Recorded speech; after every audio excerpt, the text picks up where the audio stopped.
So now section 3, it's the wave. We are going to try to define the wave motion. So a simple wave is can be produced on a rope, flipping one end of a taut rope up and just one times up and then to here. So whose opposite end is fixed, as you see, generates a pulse. This is called a pulse. A wave that consists of single traveling pulse is called a pulse wave. So this is just one pulse. For that reason, we say this is a pulse wave. If you continue moving this up and down continuously, so you produce more than one pulse. If you continue to generate pulses by your moving your hand, moving up and down at one end of the rope, this pulse is called periodic wave. So as you see, this is a periodic wave because there are so many pulses, 1, 2, 3, 4, and so on. As the wave travels, a single point on the wave vibrates up and down. Don't forget, this point, any point on the rope will move up and down. Right here, it's at equilibrium position. So then it goes to up, then goes to equilibrium position again, goes to down, then again up. So it's continuously moving up and down. Because the blade of the vibrating is vibrating with the simple harmonic motion, or your hand, you can produce this wave by your hand. Your hand is moving up and down with simple harmonic motion. Every point on the rope also vibrates up and down with simple harmonic motion because their source is operating with the simple harmonic motion. What is the source? How source is moving or vibrates, the wave also vibrates in the same form.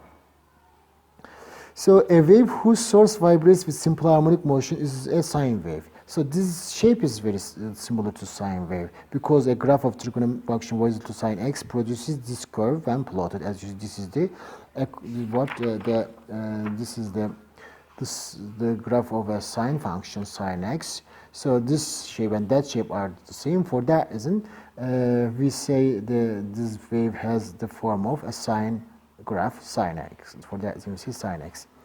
A wave in which the particles of a disturbed medium vibrate perpendicular to the wave motion is called transverse. So then particles are here vibrating in vertical, up, down, up, down, up, down, and so on. But wave is moving in horizontal. Then because of the vibrations of the particles and motion of the wave are perpendicular, this kind of the waves are called transverse waves. So then wave on a rope is a transverse wave.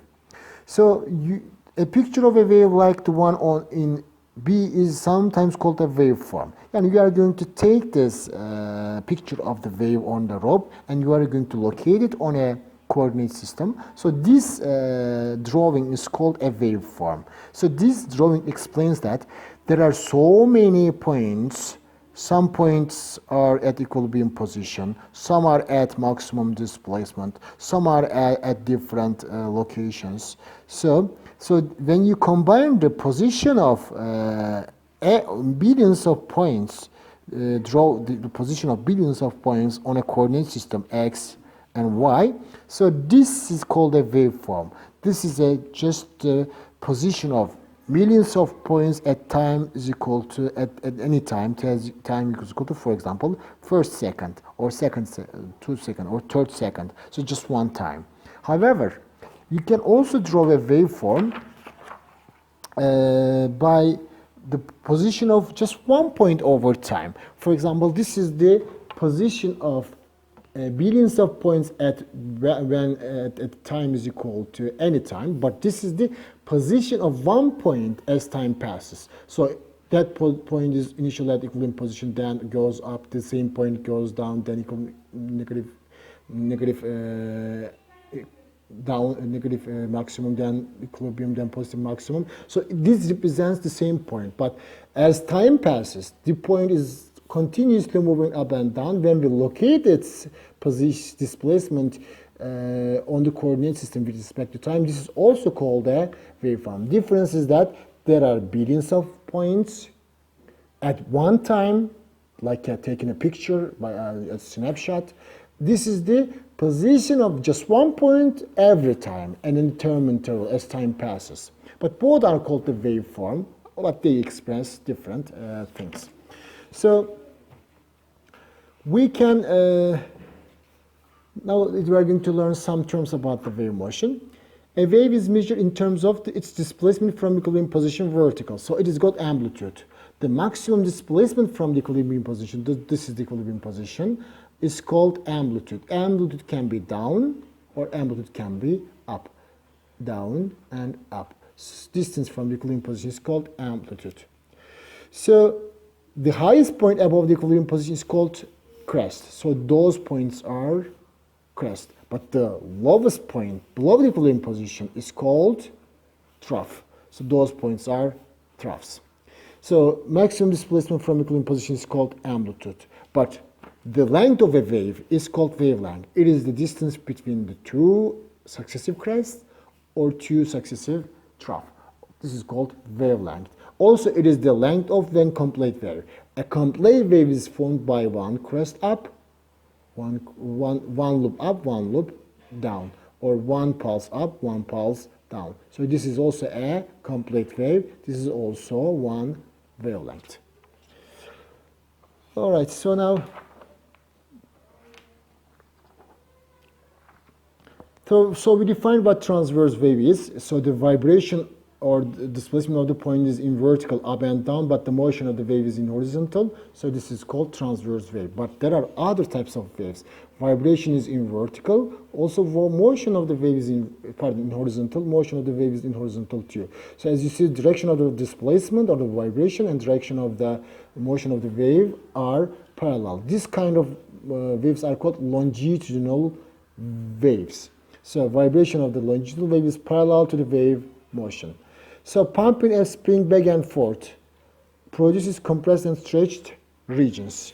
So this is the compressed region, this is stretched region, compressed region, stretched region. As you see, every stretched region is followed by a compressed region, every compressed region followed by a stretched region and or compressed region. So the most important longitudinal wave is the sound. Sound waves are longitudinal waves because the air particles vibrate back and forth parallel to wave motion.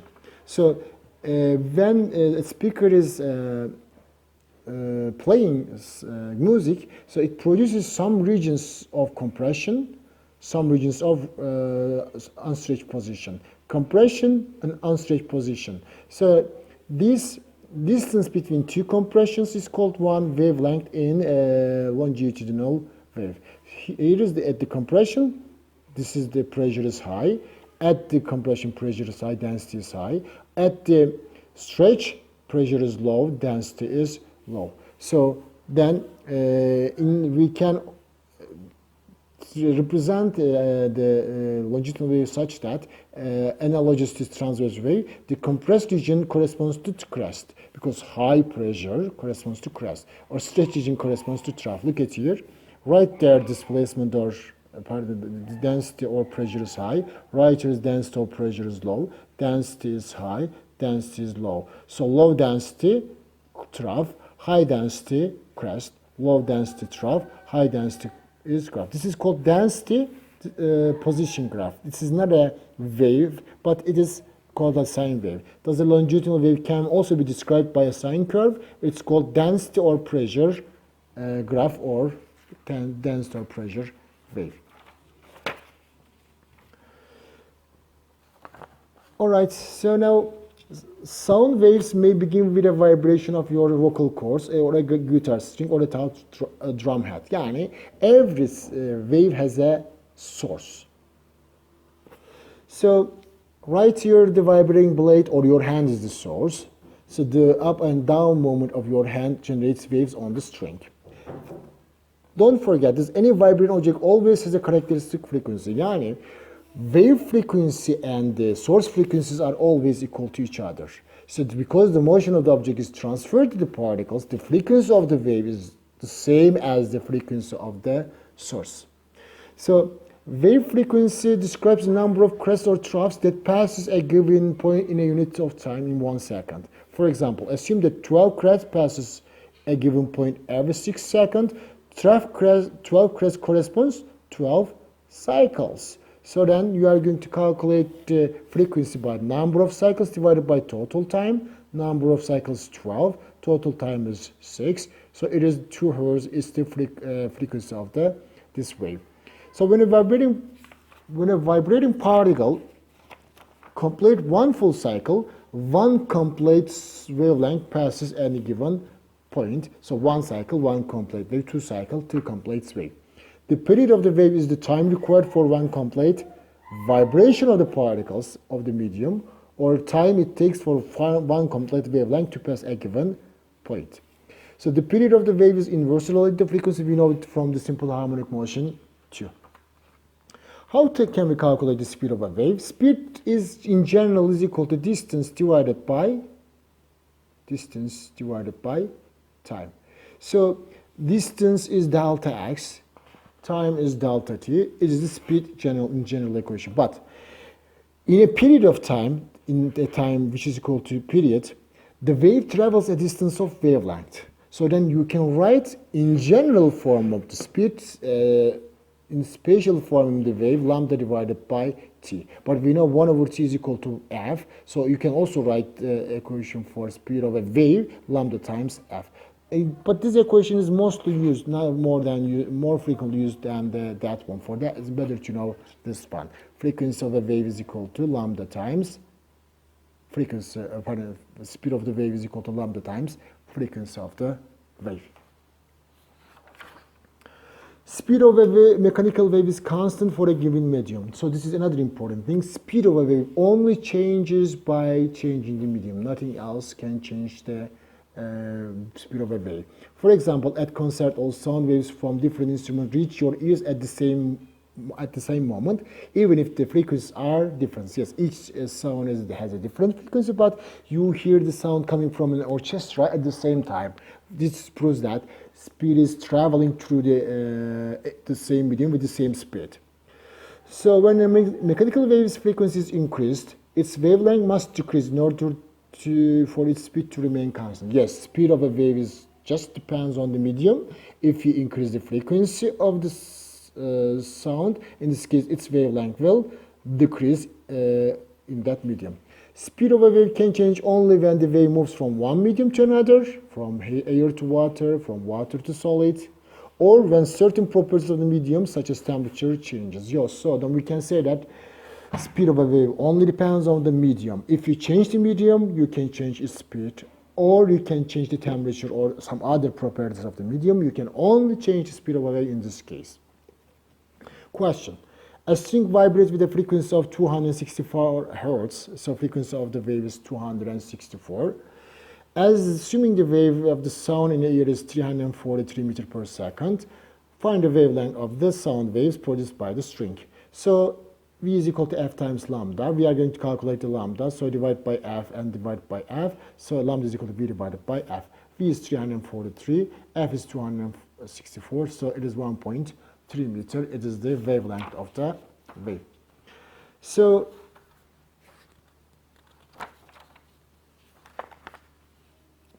let's solve a practice problem too. A tuning fork produces sound with a frequency of 256 hertz. So frequency is equal to 256 hertz. And wavelength is 1.35 meter. Lambda is equal to 1.35 meters. So what value does this give the speed of the sound in the air? Calculate the speed of the sound. Speed is equal to lambda times frequency. So you know what lambda is, you know what frequency is, just simply multiply them. So lambda is 1.35 multiplied by 256. So answer will be the speed of the wave. What would be the wavelength of the wave produced by this tuning fork in water if the sound travels, of course, with another speed because medium has changed? We are going to this time calculate the wavelength. So divide V is equal to lambda times F, divide by F to calculate the lambda. Lambda is equal to speed divided by frequency. So speed is equal to 1500 in water. Frequency is given as 256. Frequency of wave does not change even the wave travels from one medium to another. Remember, frequency only depends on the source. If the source does not change its frequency, wave frequency will stay the same. Wave transverse energy, don't forget this. So a wave transfers energy by transferring the vibration to matter rather than the transferring the matter itself. Yani when you produce a wave, energy is transferred all around by the vibration. Water is not moving like a river, it's just vibrating. For that reason, wave transports energy efficiently. Yani there is no the matter transfer. For that reason, there is no loss of energy or less amount of loss of energy. For that reason, the best way to transfer energy from one plate to another is using the wave motion. The rate at which the wave transfers energy is called power. So this power depends on the amplitude. For a mechanical wave, the transfer energy is proportional to square of the amplitude. Yani energy is proportional to square of the amplitude, or power of the wave is proportional to square of the amplitude. When the amplitude doubles, energy carried in a given time interval increases by a factor of 4. Or amplitude is halved, energy decreases by a factor of 4. However, when a wave is moving, its energy, of course, will decrease by time. So, however, this effect called damping, it's taken it's a long time for a short distance. So for that, as we don't count it, we assume the wave is transferring energy with greater efficiency. And section review questions: as wave pass by a dock floating on a lake, the dock bobs up and down but remains essentially in one place. Explain why the dock is not carried along the wave motion. Because in the wave motion, the medium is not transferred. So the water wave moves from one place to another, but the water itself is not carried with the wave. So the dock stays in its position. It moves up and down because it vibrates like a point on the inside the water. Sketch each of the following waves on a spring attached to the wall at the one end. So this is a pulse wave which is longitudinal. It has only one compression or one stretch. It is a pulse wave on a transverse wave. It says just one pulse up, or could be just one pulse down. This is a periodic wave. There are so many pulses in a longitudinal wave. This is a periodic wave in a longitudinal wave. This is transverse, sorry. Periodic wave in a transverse wave. This is the periodic wave in a longitudinal. As you see, there are compression, stretch, and so on. So many compressions, so many stretch. So it's a periodic wave that is longitudinal. Wavelength for transverse wave is from crest to crest or from trough to trough. Wavelength for longitudinal wave is from compression to compression or from stretch to stretch. Is called one wavelength. Amplitude for transverse wave is from equilibrium position to the maximum displacement. So this is the amplitude. So to get the amplitude for longitudinal wave, first you should draw the pressure or density graph. So high density, high pressure, low density, low pressure. So distance from the maximum to the equilibrium position. So this is the equilibrium position, corresponds to equilibrium position. This corresponds to the maximum displacement. So that distance will be the amplitude. Or say this is the equilibrium position. Yes, this is the equilibrium position. This is the trough, which is the minimum which is stretch. That point, that distance is also amplitude for longitudinal wave.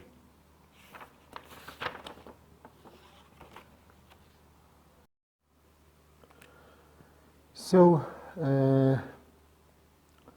this chapter 3, section 3 and 4 is about the wave interactions. So when two bumper boats collide, as shown in the figure, each bounces back in another direction. As you see here, they collide and then one of them turns back, the other one goes in opposite direction, and they move again after the collision in opposite directions. And the two bumper boats cannot occupy the same space. Two different material objects can never occupy the same space at the same time. However, a person can distinguish the sound of different instruments at a concert hall. This means that many waves can occupy the same space at the same time, because if you are able to hear the sound of every instrument right here, so because we can say that these waves from the sound, these instruments are occupying the same space in our ear, so that's why we can hear them. So materials cannot occupy the same space, but waves can occupy the same space. The combination of two overlapping waves is called superposition. So if they are able to occupy the same space, so then we are going to use a mathematical method which is called superposition to find the resultant wave, the combination of two waves. It's a method used to combine two overlapping waves. The other kind of waves can also undergo superposition, such as visible light and other forms of electromagnetic radiation. And it's not only possible for sound waves, also possible for water waves or waves on a string, or electromagnetic waves or light. We are going to study this about light in this chapter 7. So as the wave move outward from their source, they pass through one another. So as they pass through one another, the wave intersects to form an interference pattern. This is a good interference example for the interference. This is the source 1, this is the source 2. So they produces the waves around. As the waves are traveling, they pass through each other and form a pattern. This pattern is called interference. Interference is the event when two waves meet each other. So this is called interference. But how will be the result of this interference? We will calculate it by the superposition. Displacement in the same direction produces constructive interference. Now this is the example. The first wave is, the pulse is moving to positive x direction. Second one is moving in negative x direction. So as they meet each other, they're starting to support each other. But when they are exactly at the same place, when they occupy the same space, they support each other and form the resultant wave, which is greater in amplitude. Assume that the amplitude of the first wave is pulse is y1, second pulse is y2. The resultant pulse will be y1 plus y2 for constructive interference. However, this wave will not stay as like this. They will pass through each other without any change. As you see, this is the wave on the right, but after the passing through each other, this is the wave on the left. Still goes on their own wave, still with the same amplitude. This is the wave on the left, but after passing through each other, this is the wave on the right. As you see, it's moving in the same direction with the same amplitude. So you can never destroy a wave by using another wave. So this is the first one. Second one is a displacement in opposite direction. So if one of them is displacing or vibrating up, the other one is vibrating down. So when they meet each other, they weaken each other, as you see. The resultant wave will have a shorter amplitude than the longer one. So then say that this one is a amplitude y1, this is a y2. So resultant will be y1 minus y2. Give a number, say this is 5 centimeters, that is 3 centimeters. So then resultant will be 5 minus 3, which is equal to 2 centimeters. However, again they will pass through each other without any change. Right here, the longer amplitude is on the left, but now longer amplitude is on the right. So again, it goes to right, it goes to right again. So shorter one is on the right. So now shorter one is on the left. With the same amplitude, yes. With the same direction, yes. So then when after passing through each other, as you see, they have their properties in the direction of the displacement or direction of the motion.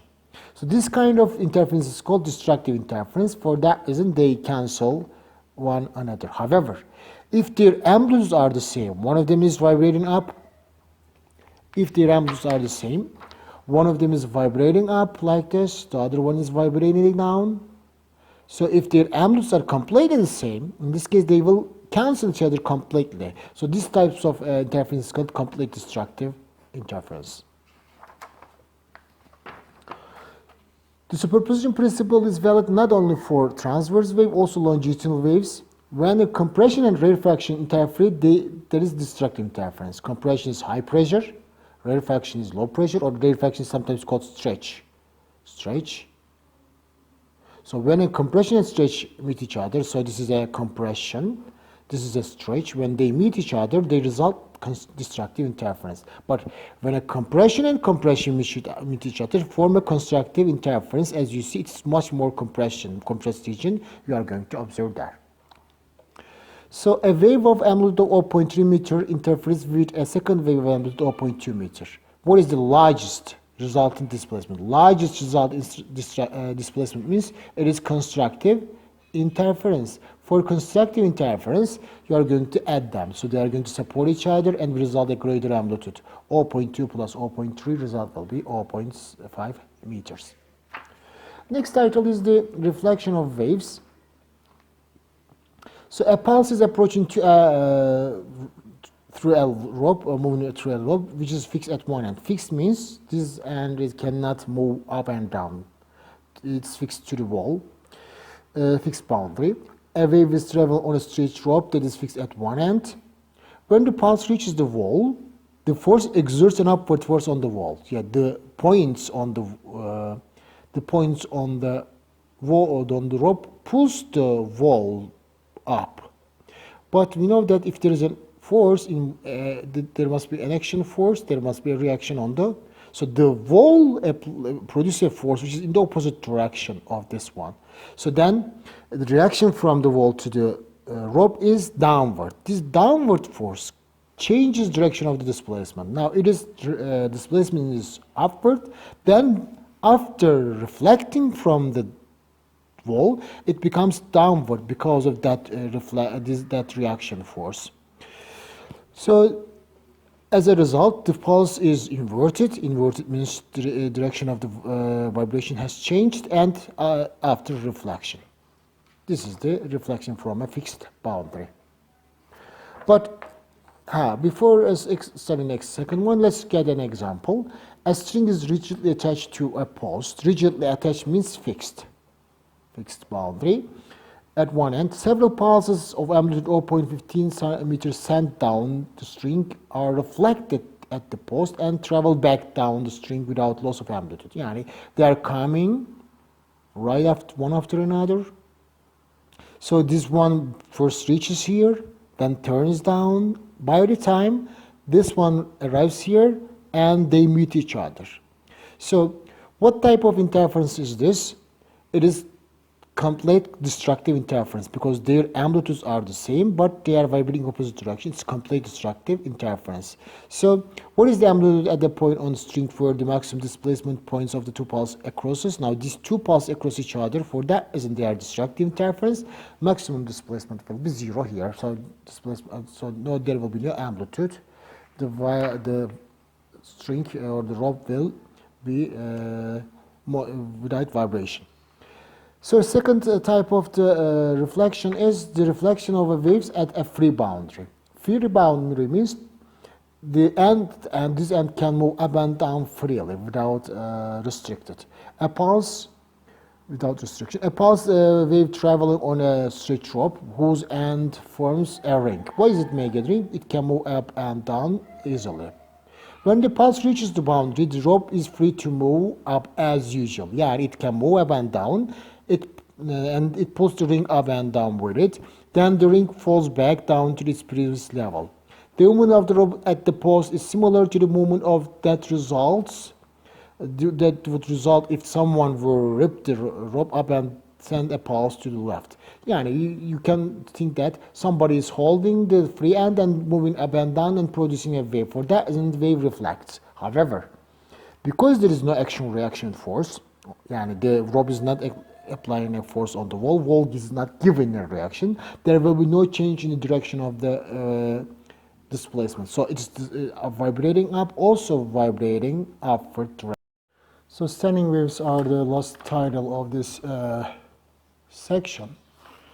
What is a standing wave? It's if a string is vibrated at right frequency or at the right or certain wavelength, a standing wave is produced. So it is a resultant wave. Yes, it's a resultant wave pattern that does not move along the string. So it only vibrates up and down, but does not move through the rope. In fact, this standing wave is a resultant wave of two or more waves which are continuously moving through the string back and forth. But we cannot see these waves, but we see their resultant, their interaction. So that interaction, that resultant wave pattern is standing wave. It's a vibrating up and down. You can form a standing wave on different shapes. This is the first standing wave you can observe on a string. it is just one. It has just one loop. The following standing wave will have a wave pattern which is two loops. So as you see, if when this part is vibrating up, that part is vibrating down, or vice versa. This part is vibrating down, that part will vibrate up. So this is the second standing wave you can observe on a string. Also, you can form another one. If this part is vibrating up, that part vibrates down, this part vibrates up, or down, vibrating down, vibrates up and down. So as you see, this is the third standing wave. So on a standing wave, some points are vibrating with the largest amplitude, some points are vibrating with zero amplitude, not vibrating. So the points which are not vibrating are called notes. One note, second note, third note. As you see, they are not vibrating. The points but which vibrating with the largest amplitude is called antinodes. So in the how can we calculate? As I said, the waveform standing waves not at every frequency or wavelength. We produce a standing wave at certain wavelengths. For example, say this is the length of the string or wire or rope is L. If there is, for the first standing wave, there is just one loop, and each loop has a length of lambda over 2, yani 0.5 lambda. In this case, length of string will be equal to 0.5 lambda. If length of string is equal to lambda over 2, then lambda becomes 2L. So when the wavelength is equal to 2L, you are going to form the first standing wave. Assume that the wavelength is 2 meters. In this case, the first standing wave, yani one loop standing wave, is formed by a wavelength which is equal to 2 times lambda, 2 times L, 2 times 2. So if the wavelength is equal of the wave is equal to 4 meters, then you are going to form this standing wave. The second one has two loops. First one is one loop, second one has two loops. Each loop is 0.5 lambda, 0.5 lambda. Total length is 1 lambda. So length is equal to lambda 2. In this case, lambda 2 becomes 2 meters because length is 2 meters. So when the wavelength of the wave is 2 meters, you are going to form the second standing wave, which has only two loops. Third one has 0.5 plus 0.5 plus 0.5, which is 1.5 lambda. So if length is equal to 1.5 lambda or 3 over 2 lambda, so lambda 3 is equal to 2 over 3. So you are going to write here 2 meters. You are going to calculate the wavelength of the third standing wave, and so on. So let's solve a problem, and then let's finish the section. Question says that a stretch string fixed at board and is 2 meters long. So length of the string is equal to 2 meters. So what are three wavelengths that will produce standing waves on the string? Name at least one wavelength that would not produce a standing wave pattern. Explain your answer. These are three possible standing waves, successive standing waves. First one, second one, third one. First one is a one loop, which is 0.5 lambda. Second one is two loops, which is 1 lambda. Third one is 3 loops, which is 1.5 lambda. So if 0.5 lambda is equal to length, so then lambda 1 becomes length divided by 0.5, and 2 over 0.5, which is equal to 4 meters. So the first standing wave, that one is produced by a wave whose wavelength is 4 meters. Second one is length is equal to, as you see, 0.5 plus 0.5 lambda, so 1 lambda. Length is equal to 1 lambda. So lambda 2 is equal to, in this case, 2 meters, because length is equal to 2 meters. Third one is 0.5 plus 0.5 plus 0.5. So 1.5 lambda 3 is equal to length. So in this case, lambda 3 is equal to 2 over 3 times length. Length is equal to 1.2. So answer is 1.33. So 4 meters, 2 meters, 1.33 meters. So these numbers of wavelength produce standing waves. Any number beyond these three numbers cannot produce a standing wave. So it can be 4.1, it can be 4.2, or it can be 2.5, or it can be 1.5. So these numbers, any number, only these three numbers produce standing wave. First one, produced by wave whose wavelength is 4. Second one is produced by a wave whose wavelength is 2. Third one is produced by a wave whose wavelength is 1.23. The rest, between these numbers, any number between these numbers cannot produce a standing wave on this string.